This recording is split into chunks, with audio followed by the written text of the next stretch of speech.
Hey guys, welcome to our channel. In this video, you will learn on how you can use Visa gift cards here on Amazon. So, first thing that you are going to do here is you just have to log into your Amazon account, and then after that, you just have to look for the product that you want to purchase. Okay, so for example, this product.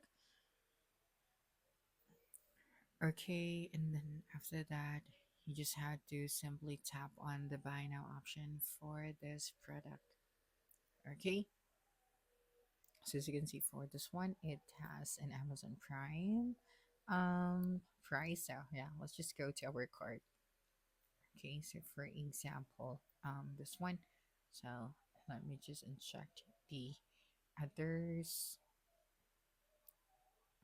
Okay, so after that, you just have to tap on the proceed to checked out option.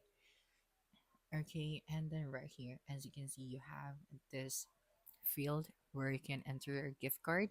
So if you have gift card voucher or promotional code, you just have to simply type it out right here, and then tap on the apply option, and then after that you'd be able to see here now your final order total. Okay, so after that you just have to check out this purchase. So that's it for this video. If you think this video helped you solve your concern, please subscribe, like this video, and leave your comment below. Bye.